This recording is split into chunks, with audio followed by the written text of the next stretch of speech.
रात का समय था और विवेक अपने ऑफिस से घर लौट रहा था। वह हमेशा की तरह जल्दी घर पहुंचने की कोशिश में था, लेकिन उस रात सब कुछ अलग था। उसकी पत्नी साक्षी ने उसे देर से आने की चेतावनी दी थी, क्योंकि उस गली से होकर निकलना किसी खतरे से कम नहीं था। लेकिन विवेक ने यह सोचते हुए बात टाल दी कि ये सब बस अंधविश्वास है। गली के करीब पहुंचते ही विवेक को कुछ अजीब सा महसूस हुआ। ठंडी हवा चल रही थी और चारों ओर अजीब सी खामोशी थी।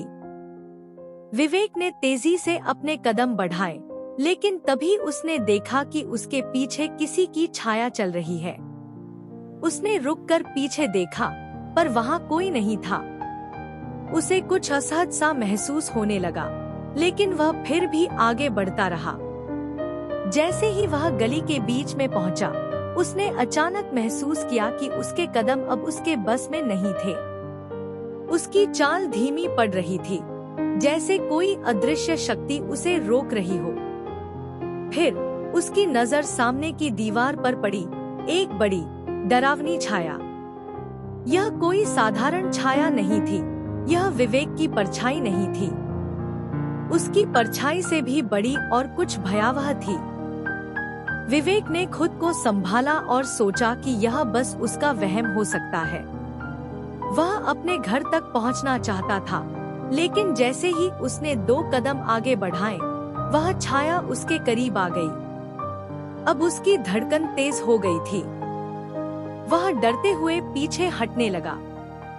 उसकी सांसें भारी हो रही थी, लेकिन अचानक उसकी फोन की घंटी बजी। विवेक, कहाँ हो तुम? साक्षी की आवाज में घबराहट थी। मैं घर आ रहा हूँ, विवेक ने किसी तरह जवाब दिया।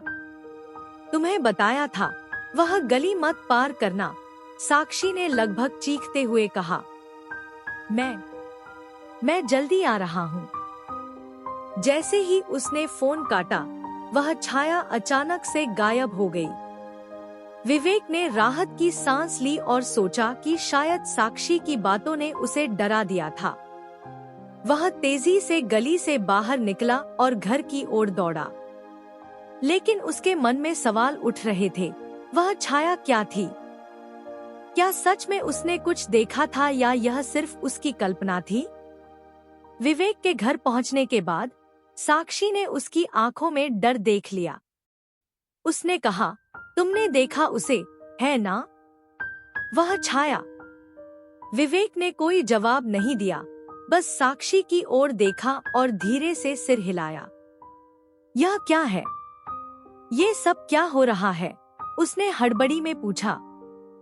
साक्षी ने एक गहरी सांस ली और विवेक को बैठने को कहा। तुम्हें सच बताने का समय आ गया है, उसने कहा। वह गली सिर्फ एक साधारण जगह नहीं है। वहाँ एक पुराना रहस्य छुपा हुआ है। कई साल पहले वहाँ एक परिवार रहता था। वे लोग काले जादू में लिप्त थे। कहते हैं कि उन्होंने अपनी आत्माओं को अमर करने के लिए कोई खतरनाक अनुष्ठान किया था, लेकिन कुछ गलत हो गया और उनका शरीर नष्ट हो गया, जबकि उनकी आत्माएं उसी गली में फंस गईं। तभी से वह गली शापित हो गई। वहाँ जो भी जाता है, उसकी छाया उनकी छायाओं से मिल जाती है, और अगर तुमने उन्हें एक बार देख लिया, तो वे तुम्हें अपने पास खींच लेंगे। विवेक की आंखें चौड़ी हो गई। तो अब क्या होगा? तुम्हें उनसे बचने के लिए कुछ करना होगा। यह आसान नहीं है, लेकिन एक तरीका है, साक्षी ने कहा। अगले दिन विवेक ने साक्षी के कहे अनुसार एक पंडित से संपर्क किया। पंडित ने उसे एक जप दिया, जिसे उसे रोज रात में गली से गुजरते समय पढ़ना था। पंडित ने चेतावनी दी कि अगर वह जप में कोई चूक हुई, तो छायाएं उसे कभी नहीं छोड़ेंगी। विवेक ने उस रात जप पढ़ते हुए गली पार की। सब कुछ ठीक लग रहा था, लेकिन जैसे ही उसने जप खत्म किया, गली के अंत में उसने फिर से उस छाया को देखा। पर इस बार वह छाया केवल एक छाया नहीं थी। वह छाया धीरे धीरे आकार लेने लगी और वह किसी मानव की परछाई में बदल गई। विवेक को समझ नहीं आया कि क्या करे। उसने साक्षी से फोन पर संपर्क करने की कोशिश की, लेकिन फोन ने काम करना बंद कर दिया। तभी वह छाया धीरे धीरे उसकी ओर बढ़ने लगी। उसके कदम जम गए और उसे लगा कि वह भाग भी नहीं सकता। विवेक ने उस छाया से पूछा, तुम कौन हो? मुझसे क्या चाहते हो? छाया ने एक भयावह आवाज में जवाब दिया, मैं वही हूँ जिसकी छाया तुमने चुराई थी। अब मैं तुम्हारे साथ जाऊंगा। यह सुनकर विवेक के शरीर में ठंडक दौड़ गई। उसे समझ आ गया था कि वह अब इन छायाओं से छुटकारा नहीं पा सकता। विवेक का मन अब और भी डर से भर गया था। वह समझ नहीं पा रहा था कि वह छाया असल में क्या थी, लेकिन वह इतना जान चुका था कि अगर उसने अब गलती की तो उसका अंत निश्चित था। उसकी सांसें तेज हो गईं, लेकिन उसके दिमाग ने एक आखिरी उम्मीद को थाम लिया, उसे जब फिर से पढ़ना होगा। विवेक ने अपनी आंखें बंद की और गहरी सांस ली। उसने अपने मन में फिर से वही जप दोहराना शुरू किया जो पंडित ने उसे सिखाया था, नमः शिवाय। उसकी आवाज कांप रही थी, पर उसने हिम्मत नहीं छोड़ी। जैसे ही उसने जप पूरा किया, उसकी आंखों के सामने एक अद्भुत दृश्य प्रकट हुआ। गली में हर तरफ उजाला फैल गया। वह डरावनी छाया धीरे धीरे पीछे हटने लगी और फिर अचानक पूरी तरह गायब हो गई।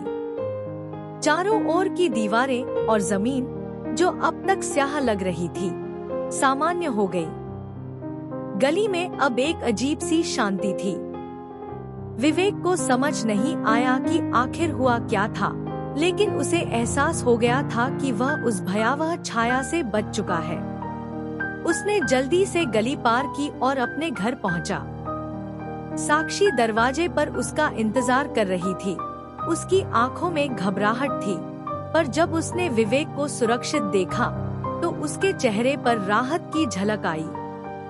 तुम बच गए, साक्षी ने उसे गले लगाते हुए कहा। लेकिन विवेक के मन में अभी भी सवाल था, यह सब क्या था? वह छाया क्या थी? साक्षी ने उसे शांत करने की कोशिश की, लेकिन उससे पहले दरवाजे पर दस्तक हुई। विवेक और साक्षी ने एक दूसरे की ओर देखा और विवेक ने धीरे धीरे दरवाजा खोला।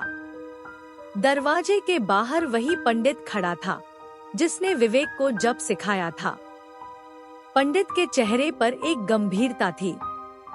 उसने विवेक से कहा, तुमने छाया से बचने का एक बड़ा कदम उठाया है, पर कहानी अभी खत्म नहीं हुई है। विवेक चौंका, क्या मतलब?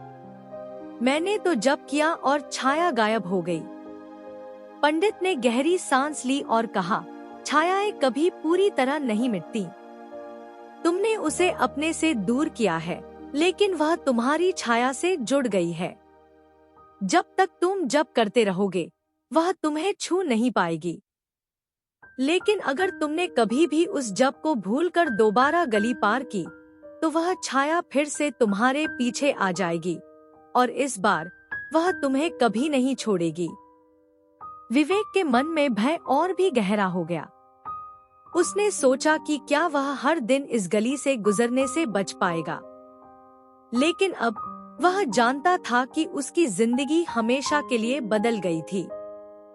उसने पंडित की बातों को गंभीरता से लिया और तय किया कि वह कभी उस गली से होकर नहीं जाएगा।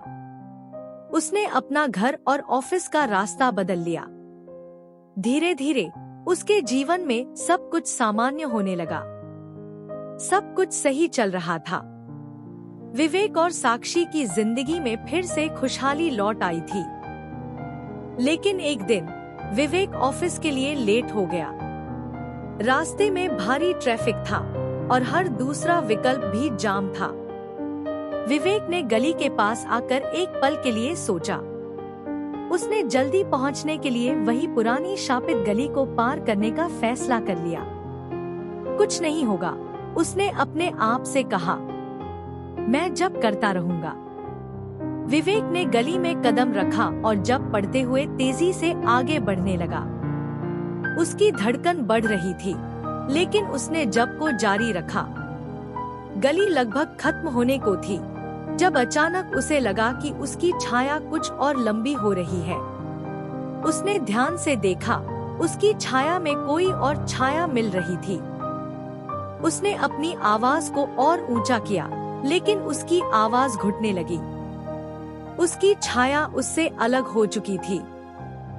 विवेक ने भागने की कोशिश की, पर वह फिसलकर गिर पड़ा। जैसे ही उसने ऊपर देखा, उसे समझ आ गया कि अब कोई जप उसे नहीं बचा सकता। वह छाया उसे पकड़ चुकी थी।